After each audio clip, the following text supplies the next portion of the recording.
Olá, vamos à nossa quarta e última parte da nossa aula de hoje. E vamos falar agora com o seguinte subtópico: a relação memória-esquecimento no discurso dos poetas gregos. Vamos relembrar que nós estamos falando aqui sobre o conteúdo do discurso dos poetas gregos, que se dizem portadores de uma revelação. E essa revelação vem sido dado por alguns elementos que são chamados de musas. E essas musas são 9, segundo a cultura, né, grega antiga, e essas musas são filhas de Zeus com é, uma outra deusa conhecida como Memória, ok? Então, vamos continuar aqui com o nosso conteúdo. Aqui, até aqui abordamos apenas aquilo em que se consistia a palavra do poeta. Agora veremos como os poetas expressavam a experiência da revelação das deusas. Para o poeta realizar a façanha de ouvir as divinas revelações, ele deveria aproximar-se das musas e pedir para que elas lhe dissessem a verdade, que só poderiam ser contemplada pelos deuses. E não apenas isso, desejavam que, de algum modo, elas lhe permitisse contemplar através das palavras divinas a verdade velada, a verdadeira realmente verdade. E para conseguir isso, né, eles, antes de se aproximarem das musas, os poetas passavam por duas fontes vizinhas, que uma era a leté, ou seja, a fonte do esquecimento, e a segunda era a minimose, ou a fonte da memória, tá? E como era isso, tá? O poeta ele tinha que se aproximar dessas fontes e ao beber das águas da primeira fonte, ele esquecia de tudo. Era como se ele tivesse uma amnésia. Tá? E, porém, ao beber a segunda água da fonte, ele se deparava imediatamente com as revelações das filhas de Zeus. E elas começavam a passar para eles essa revelação. Como nós podemos, assim, comparar que, na verdade, essa aletheia, ou essa revelação, é uma palavra composta pelo prefixo negativo a e pelo substantivo leter, ou seja, esquecimento. Portanto, a letéia, na verdade, é o não esquecido, o não perdido, o não oculto, ou seja, o lembrado, o encontrado, o visto, o visível, o manifesto aos olhos da alma.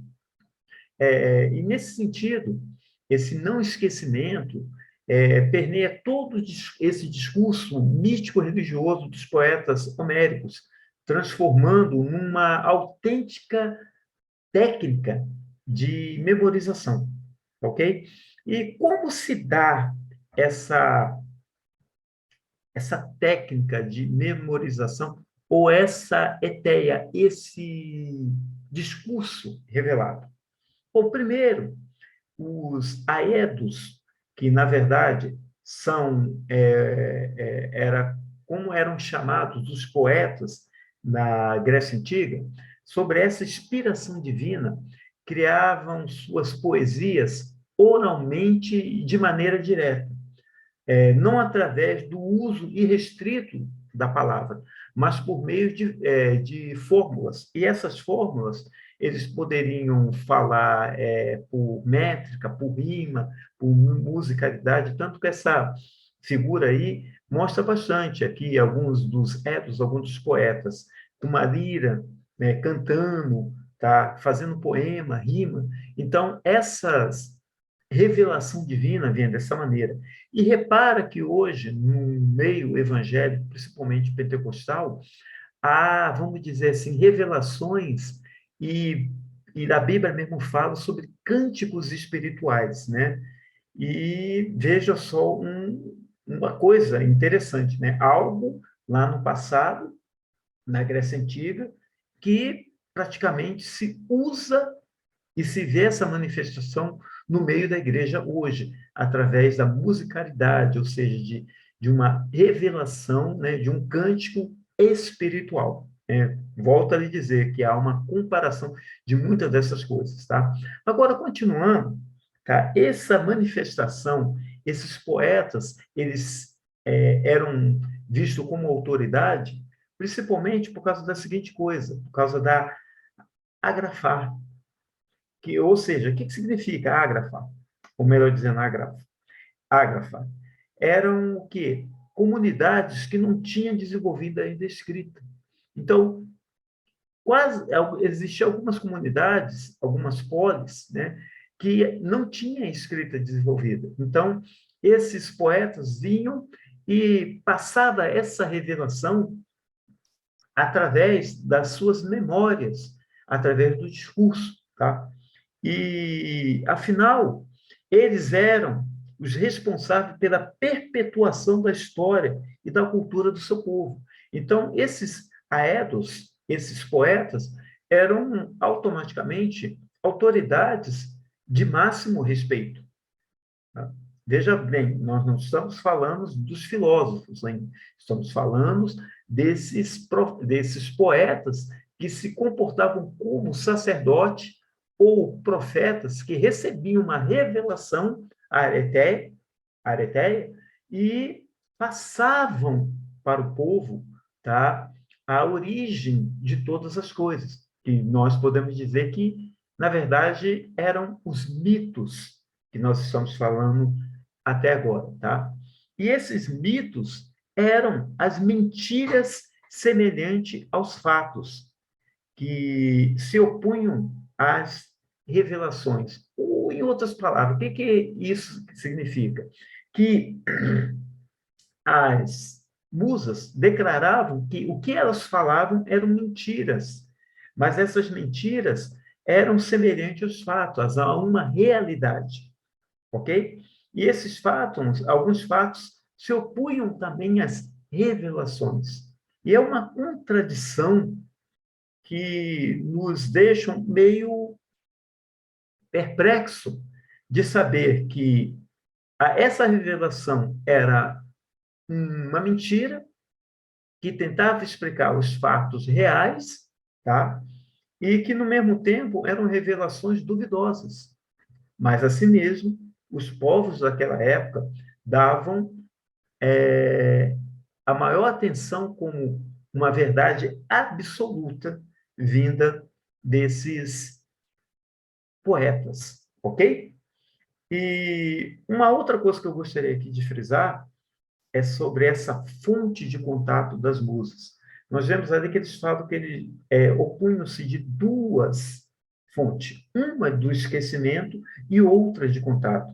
Segundo alguns estudiosos, eles falam que essas fontes eram fontes termais, a qual é vinda de perto de um vulcão parcialmente ativo, e essas águas tinham algumas substâncias minerais que levavam a um êxtase, tá? E com isso daí havia, vamos dizer assim, um contato com essas musas. Nós, por sermos evangélicos, acreditamos que essas musas eram entidades espirituais, né, malignas, que se aproveitavam de um êxtase provocado por essas substâncias que eles tomavam e ali eles passavam mentiras, revelações mentirosas para afastar cada vez mais as populações dos povos da verdade e também da existência de um Deus único.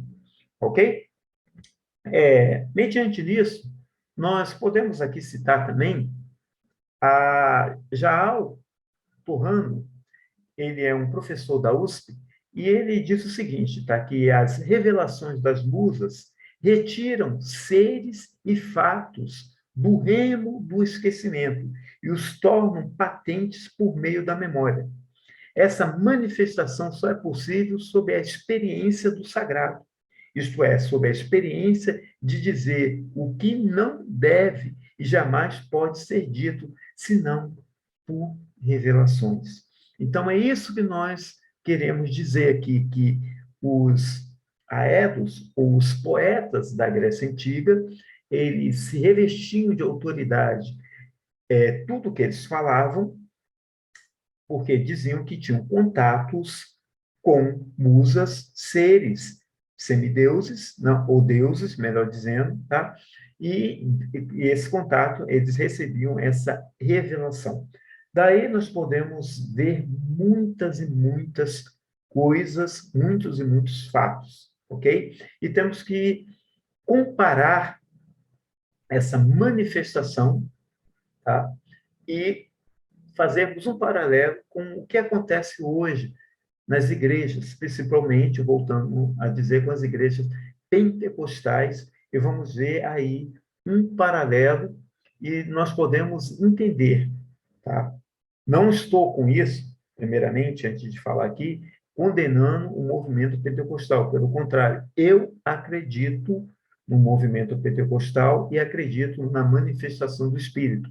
O que eu quero lhe dizer, tá, é que há, tá, um paralelo de nós vermos uma manifestação no mundo espiritual semelhante ao que há hoje no meio evangélico. E temos que tomar cuidado e, com isso daí, distinguir o que é manifestação divina da parte de Deus e manifestação da parte do nosso inimigo. E não se esqueça que o apóstolo Paulo ele diz que nós temos que ter o dom do discernimento de espírito. Vamos dar continuidade a esse segundo tema na semana que vem, se assim Deus nos permitir, e vamos falar agora sobre a segunda parte. Até aqui falamos sobre a visão dos poetas, e agora nós vamos começar a falar sobre os pensadores, sobre os filósofos, na segunda parte da aula que vem. Até lá, e que Deus nos abençoe.